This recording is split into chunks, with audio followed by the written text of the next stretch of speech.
What's up, guys? Welcome back to the channel. Thanks for tuning in. Sorry for the delay on the videos. I've got a couple projects that I'm trying to edit.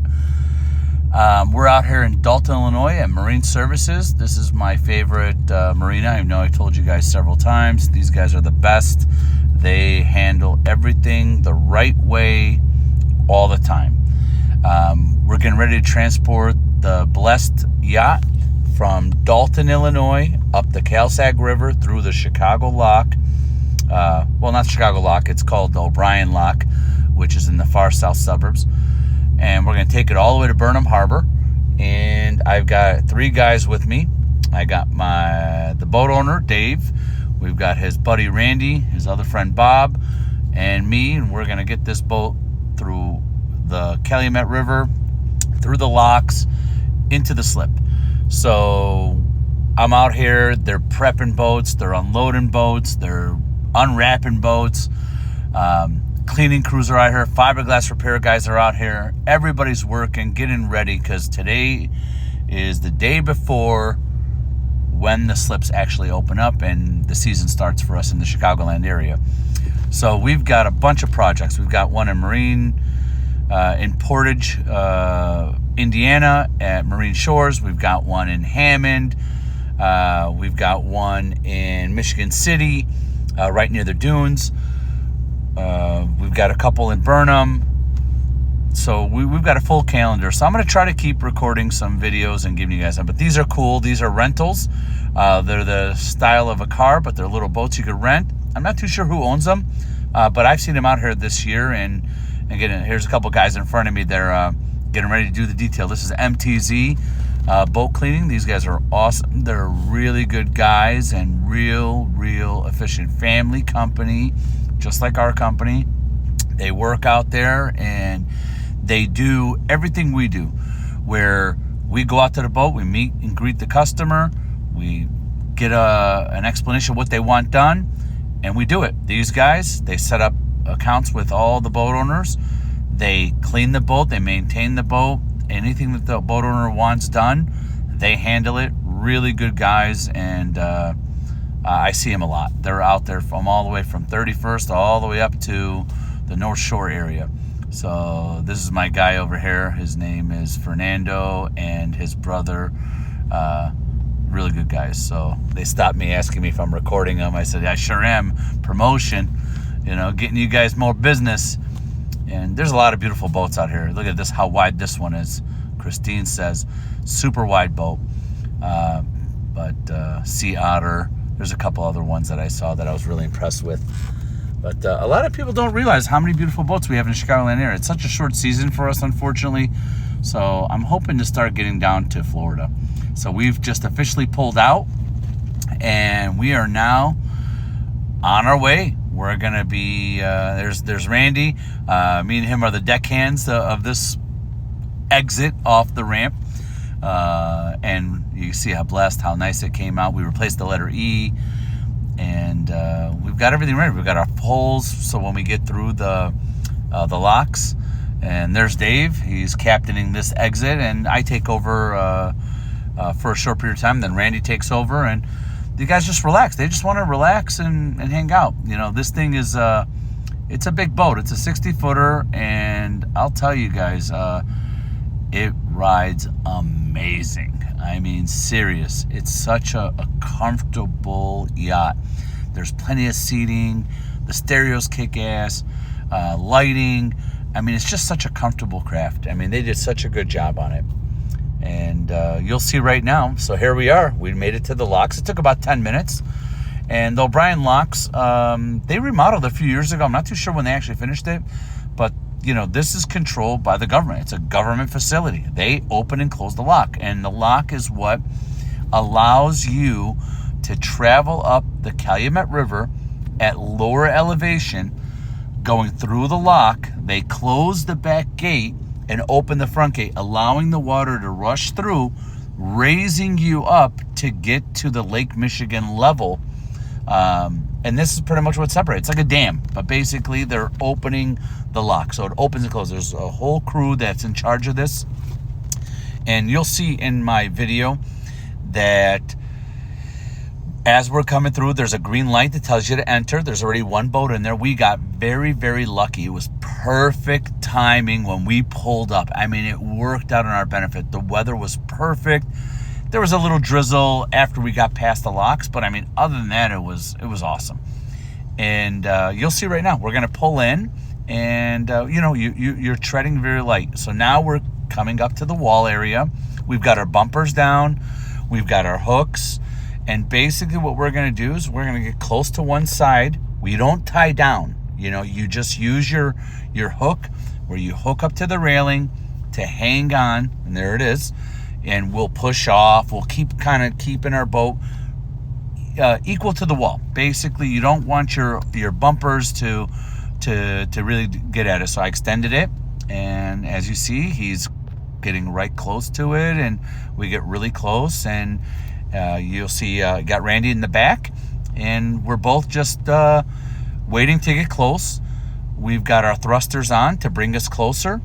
The motors are in idle mode practically, so here I am. I'm pushing off just to make sure that we're nice and even, and we want to get close and just basically hold ourselves there and just sit there, wait until they close the back. As it closes, you get a little pressure and a little bit of force from the water. But basically, this is all you do. And it's real simple. I mean, I've seen captains do this on their own. No lie, with smaller crafts, they literally do it by themselves. But we're fortunate enough, we've got 4 guys. And here you are. I'm just literally standing at the front of the boat. I've hooked up to the railing.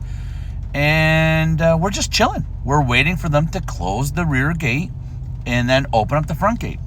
And it's really that simple, and it takes no time to do this. A lot of people have so much fear about the locks, and I've got a life jacket on, the other guys have life jackets on, just in case, because there's rules. The guys in front of us in the other boat don't have them on. They didn't say nothing to them, but my recommendation, follow the rules, less headache, less trouble. They could easily call the Coast Guard and say, hey man, this guy ain't got no lifeboats. Maybe he don't have any life jackets. Maybe he don't have a flare gun. Maybe his horn's not working. This is the slow time of the season when people are transporting. You don't get too much activity. So the Coast Guard is sitting around doing nothing. So they'll climb on your boat. They'll check your paperwork. They'll verify how many life jackets you got. They'll check your flare gun. Better safe than sorry, guys. Get prepared. And this is something you should do. It's for the safety of you, your family, your friends. And that stuff we could help out with. We have the ability. We've got relationships with several companies. We could get that for you if you're missing any flares or need a new gun or a new horn. You need life jackets. We've got suppliers, and we could help you out, point you in the right direction. I mean, we're very fortunate. We've got West Marine. We've got Cabela's, Bass Pro Shop. There's so many ship stores around that you could buy stuff from. Honestly, it's nothing you should ever have to be without. Get your stuff ready before you get out to the water. And here we are. You could see the boat is rising up. And where I was standing, I'm literally almost eye level with the railing. So they've closed the back of the actual lock. And now the water's rising because they're opening the front of the lock. I am now literally eye level with the actual top of the railing. And it's so quick, man. I mean, they're very, very efficient here.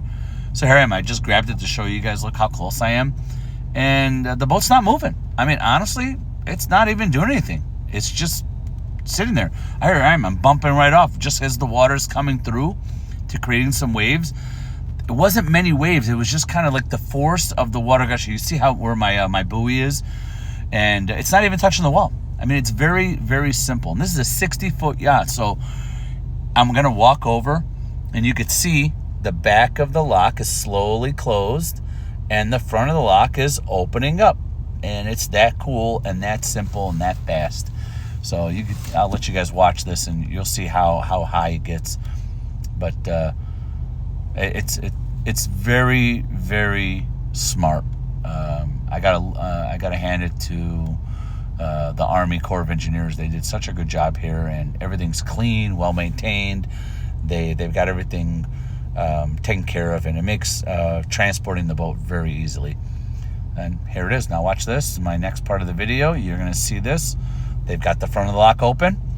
We literally push off, and We wait for the other boat to go. You want to be, courteous. He was here first, so you just let him go. They're packing up. They're getting off the boat. They're going to push off, and we go. And that's really all it is. It's very, very simple, guys. I mean, honestly, I feel like the fear people have going through lock, always sometimes it's they get worried about it, but it's really not bad. We did amazing. I mean, I'm not gonna lie to you, it was such a quick thing, and I'm literally just pushing off the railing. I held on just to let them go ahead, and I literally just a few seconds, I'll just push right off, and you'll see it. There we are. Look, we're already off the wall. He's already pushing the backside, and we're already going through the lock. I mean, it's such a simple thing, but it's it is a process. You got to have your safety gear. You got to be ready. Again, make sure everything's ready. I'm going to walk back to the back of the boat. Dave's happy. Everything went smooth. He was thrilled that it was so quick.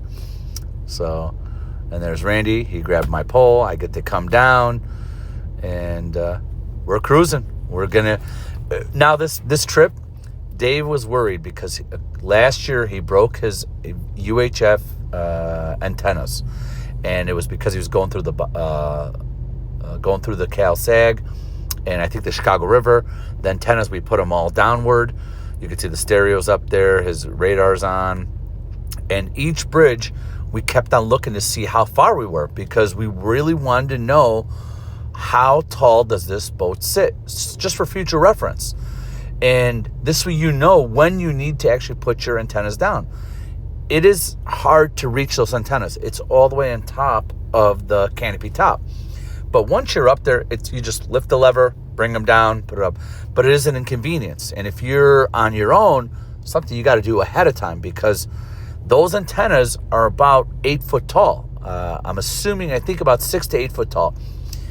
Our boat on some of these bridges was sitting between 6 foot shy of the bridge all the way down to 3 foot shy of the bridge.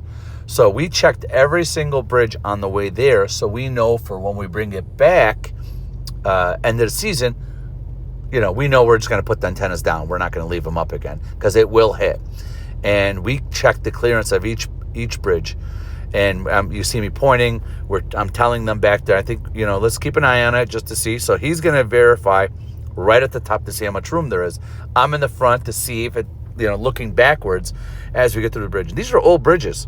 And these are all bridges that can be lifted.